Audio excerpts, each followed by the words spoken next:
Oke, Assalamualaikum warahmatullahi wabarakatuh. Selamat pagi, selamat siang, selamat sore, selamat malam. Siapa aja, kapan aja, mahasiswa-mahasiswa, teman-teman yang lagi lihat materi untuk hari ini. Jadi pada kesempatan ini, untuk pertemuan yang kali ini, yang bakalan saya bahas sesuai dengan RPS-nya adalah pengenalan umum kekayaan intelektual. Jadi kita akan bahas semuanya, semua kategorinya, tapi semuanya secara umum aja. Jadi tujuannya adalah untuk pertemuan ini, kita itu udah paham aja kalau kategori ini contohnya apa ya, kalau yang seperti ini tuh yang gimana ya gitu. Jadi kita tujuannya adalah untuk paham aja dulu spesifikasinya dari masing-masing. Jadi belum rinci ya kalau untuk pertemuan kali ini. Jadi untuk pengertian dulu deh kekayaan intelektual, mungkin ada beberapa yang sudah paham, tapi mungkin juga ada beberapa yang masih apaan sih gitu kan kekayaan intelektual. Jadi kekayaan intelektual di sini atau sering disebut dengan intellectual property rights atau IPR, kadang-kadang orang sebutnya. Dalam pengertian yang luas itu diartikan sebagai sekumpulan hak hukum. Jadi ada banyak banget jenisnya. Sekumpulan hak hukum yang dihasilkan dari aktivitas-aktivitas intelektual. Aktivitas intelektual itu bisa dalam bentuk karya tulis, karya ilmiah, ilmu pengetahuan, seni, sastra, sampai industri. Jadi luas banget nih cakupannya yang bakal dibahas ya. Oke, selanjutnya tadi ke pengertian umum. Jadi udah paham pengertian secara umum aja. Nah, sekarang jenisnya nih. Kalau jenisnya bisa dilihat di situ di materinya nanti, itu dibagi sebagai dua kelompok. Jadi kelompok pertama adalah hak cipta. Hak cipta itu sendirian. Kelompok kedua itu adalah kekayaan industri. Hak kekayaan industri. Sesuai namanya, berarti ini kaitannya pasti dengan bidang industri dong. Yang pertama itu contohnya adalah paten. Ya, yang kedua ada merek dan indikasi geografis. Yang ketiga ada desain industri. Yang keempat ada desain tata letak sirkuit terpadu. Yang kelima ada rahasia dagang, dan yang berikutnya ada perlindungan varietas tanaman. Jadi ada banyak banget. Kenapa dia dispesifikasi ke arah bidang industri? Karena dibutuhkan perbanyakan nih ceritanya. Kalau misalkan yang bagian hak kekayaan industri dituntut untuk bisa diperbanyak. Kalau hak cipta kayak lagu segala macam itu nggak harus diperbanyak. Kalau kita mau simpen sendiri nggak masalah. Makanya dibedain, ada hak cipta, ada hak desain, hak kekayaan industri. Oke, selanjutnya, nah ini ada contoh penerapannya nih. Dari satu produk itu ada banyak banget potensi kekayaan intelektual. Kita mungkin lihatnya cuma komputer ya, tapi kita bisa lihat tuh di situ punya merek. Di situ ada desainnya, di situ ada patennya, ada desain tata letak sirkuit, ada hak cipta. Jadi ada banyak banget spesifikasinya dalam satu produk. Dan ini semuanya nilainya ekonomi. Ada yang mau pakai mereknya, dapat dong royalti dari lisensinya gitu. Mau pakai desain tata letak sirkuitnya, dapat lagi dong gitu. Jadi banyak banget. Ini kaitannya ekonomi banget sih. Ini hukum yang cenderung ke bisnis sebenarnya. Oke. Nah, ini ada undang-undang di bidang kekayaan intelektual. Nggak perlu saya bacain dan nggak perlu juga harus dihafal banget ya. Tapi setidaknya kita tahu dari apa-apa aja sih undang-undang kekayaan intelektual itu. Kalau bisa sih memang dihafal, tapi in case nggak bisa ya nggak apa-apa. Setidaknya kita kebayang aja kalau setiap jenis itu punya undang-undang sendiri. Oke, selanjutnya di sini ada sekilas keanggotaan Indonesia dalam perjanjian internasional yang akhirnya nih membuat Indonesia itu harus punya undang-undang kekayaan intelektual. Jadi bukannya tidak ada asal muasal, bukan tidak ada sejarahnya. Kenapa sih sampai Indonesia itu punya undang-undang hukum kekayaan intelektual? Jadi ada banyak banget konvensi-konvensi perjanjian internasional yang diratifikasi sama Indonesia. Akhirnya Indonesia harus pakai itu ke negaranya. Kalau Indonesia nggak ratifikasi, ya kita nggak harus punya. Tapi karena kita ratifikasi, kita harus punya. Gitu. Jadi sama kayak mahasiswa, kalau dia ikut UKM, dia jadi punya kewajiban lebih untuk ngikutin apa yang diatur sama UKM-nya. Tapi unit kegiatan mahasiswa UKM. Tapi kalau misalkan nggak punya, mahasiswa bisa bebas. Setelah kuliah bisa langsung pulang gitu. Jadi ibaratnya seperti itu. Ada hukum kekayaan intelektual karena ada perjanjian internasional yang mengepalai gitu. Itu gambarannya. Oke, cara memperolehnya ada 3 cara. Ada deklaratif, konstitutif, dan diam-diam. Kalau deklaratif, declare, jadi kayak sesuai dengan arti harfiah, berarti asal sudah publikasi, otomatis itu jadi punya kita.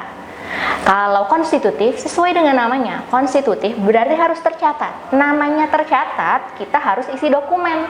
Kita harus isi dokumen, kita harus bayar, jadi ada prosedural.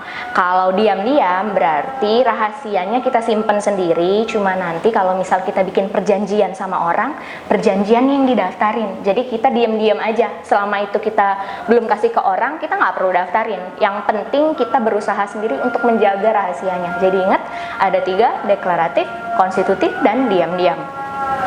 Oke, yang pertama adalah hak cipta. Hak cipta ini adalah intinya hak eksklusif yang diberikan sama negara untuk orang-orang yang punya karya di bidang ilmu pengetahuan, seni, dan sastra. Contohnya apa? Buku cetak, buku referensi yang sering kita baca, jurnal, novel-novel yang sering kita baca, terus lagu, itu kan kaitannya semuanya dengan ilmu pengetahuan, seni, sama sastra. Langsung kebayang dong, oh pokoknya kalau misalkan outputnya adalah ilmu pengetahuan, seni, sastra, ya itu adalah hak cipta gitu ya. Jadi contohnya ada buku dan lain-lain. Terus di sini ada juga hak terkait. Kenapa dibilang hak terkait? Contohnya kalau kita punya buku itu mau diolah lagi nih sama orang. Punya novelnya mau diolah lagi jadi film.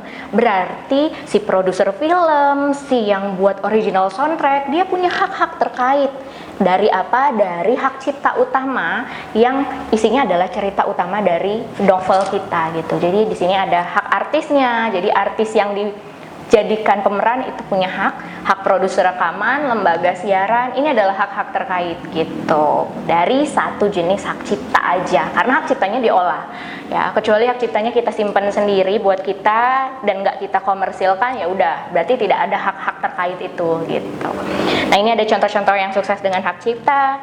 Ada Bill Gates dengan Microsoft, ada Walt Disney, terus ada Bimbo, J.K. Rowling gitu ya. Ini mungkin sebagian besar teman-teman yang lagi nonton tuh udah tahu lah ini yang mana itu sih gitu. Terus yang berikutnya ada hak merek. Hak merek kita setiap hari dari kita bangun tidur, kita keluar pagar rumah, kita udah lihat tuh merek di mana-mana terpampang ya. Jadi udah kebayang dong merek itu apa. Hak yang dikasih oleh negara untuk orang-orang yang punya bisnis intinya. Biar bisnis itu namanya nggak asal diambil aja sama orang lain gitu. Ya. Nah, ini contohnya ada macam-macam, ada merek dagang, ada merek jasa. Ya, jadi ada banyak banget di sekeliling kita. Ada beberapa juga merek-merek yang udah terkenal dan akhirnya karena sudah punya konsumen tetap, sudah punya massa nih, udah punya fans, akhirnya harganya bakal melonjak di atas rata-rata. Contohnya apa? Handphone yang gambarnya adalah apel yang sudah digigit. Itu kalau misalkan kita membayangkan mahal banget kan harganya dibandingkan handphone yang lain. Tapi orang akan tetap beli itu pada saat ada model baru yang keluar. Itulah adalah the power of branding. Jadi kekuatan merek gitu. Oke, itu adalah merek. Terus kemudian ada indikasi geografis. Indikasi geografis dengan merek itu ada dalam satu undang-undang. Kenapa dalam satu undang-undang? Karena indikasi geografis juga tujuannya sama, yaitu memberikan nama atas suatu produk, barang, atau jasa. Cuma indikasi geografis ini lebih spesifik ke nama daerahnya, gitu. Karena barang tersebut asalnya dari daerahnya itu, gitu. Ya, jadi contohnya ada kopi Kintamani, Bali. Terus ada lagi susu kuda Sumbawa. Jadi kan kita bisa lihat tuh ada nama daerah di situ. Itu adalah indikasi geografis. Tapi kalau seperti yang tadi ada kebab Turki misalkan, ada McDonald dan macam-macam lah yang sering kita lihat. Dia tidak bawa nama daerah. Itu namanya merek. Pada saat bawa nama daerah namanya indikasi geografis.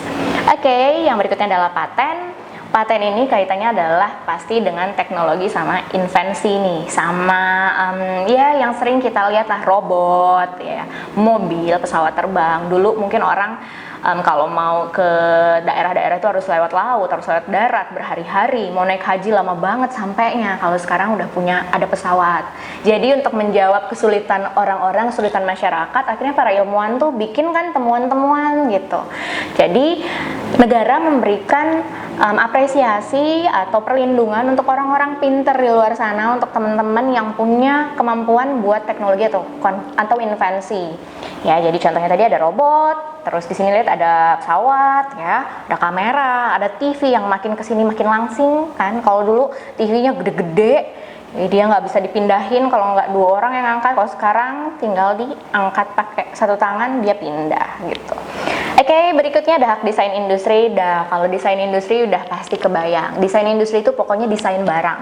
Dia lihat dari estetikanya. Ya, estetikanya bagus, estetikanya menyenangkan orang yang melihat, pasti dia punya potensi untuk didaftarkan desain industri gitu ya. Itu desain industri. Nah, ini contoh-contohnya ada banyak banget desain industri, bisa dilihat ya, nggak perlu saya jelasin satu-satu, kebayang dong yang mana yang namanya desain industri. Jadi itu adalah estetika banget gitu. Terus ada berikutnya hak desain tata letak sirkuit terpadu. Mungkin untuk orang-orang yang tidak berkecimpung di bidang teknik mesin, itu nggak kebayang apa sih desain tata letak sirkuit terpadu. Oh, apa lintasan sirkuit balap ya gitu kan, kadang-kadang kalau mikirnya, padahal kan bukan. Desain tata letak sirkuit terpadu adalah chip kecil yang sebenarnya itu kelihatannya kayak bukan apa-apa, tapi pada saat dia dimasukin ke satu sistem elektronik, dia menggerakkan semuanya ya. Jadi contohnya adalah IC, chips ya, dalam handphone kita, dalam barang-barang elektronik kita. Nah, itulah yang dibilang desain tata letak sirkuit terpadu. Nah ya, ini juga contoh siapa yang sukses dengan desain tata letak sirkuit atau DTLST. Terus yang berikutnya ada rahasia dagang. Nah, rahasia dagang nih yang saya bilang tadi, didaftarkannya diam-diam. Jadi kita nggak kasih rahasianya ke kementerian gitu. Kita simpan sendiri sampai kita rasa kita memberikan itu ke orang, kita kasih tahu baru ke kementerian kalau kita kasih tahu ke orang lain. Jadi kementerian nih dari pemerintah bisa melindungi kita sebagai orang yang punya rahasia dagangnya. Nah, di sini contohnya adalah ada resep makanan ya kan. Terus ada misalkan juga daftar konsumen prioritas ya. Itu sebenarnya masuk juga ke rahasia dagang. Jadi apa aja yang sekiranya mempengaruhi booster dari suatu bisnis itu bisa masuk ke rahasia dagang. Jadi itu disimpan sendiri sampai dirasa risiko kalau misal kita kasih ke orang, baru kita daftarin. Dan daftarinnya bukan dikasih ya rahasianya, tapi diem-diem aja, di save, disimpan sendiri, kita isi formulir aja. Nah, ini contohnya ada Coca-Cola, sampai sekarang nggak bocor tuh Coca-Cola gimana cara buatnya. Mungkin ada yang setipe, tapi kita tetap bisa ngerasain bedanya Coca-Cola dengan merek yang lain gitu. Oke, jadi di sini di tabel ini ada banyak banget rinci. Saya nggak perlu jelasin sekarang karena sebenarnya nanti secara spesifik itu bakal saya jelasin lagi. Setidaknya nanti pada saat pengen tahu lebih cepat, setelah kita belajar spesifik, kita bisa lihat nih langsung di sini spesifikasinya. Masing-masing dari yang saya sebutin tadi tuh undang-undangnya apa sih bedanya? Terus objeknya itu bedanya apa sih gitu. Terus ada lagi gimana cara perlindungan, syarat substantif. Jadi detail tapi dengan satu skema gitu ya. Jadi ini nanti bisa dilihat sendiri. Kalau ada yang mau ditanyakan, boleh ditanyakan ke platform apa aja yang memungkinkan untuk ditanya. Oke? Saya rasa cukup untuk hari ini. Untuk pertemuan kali ini, terima kasih atas perhatiannya. Saya tutup. Wassalamualaikum warahmatullahi wabarakatuh. Selamat pagi, siang, malam, dan sore.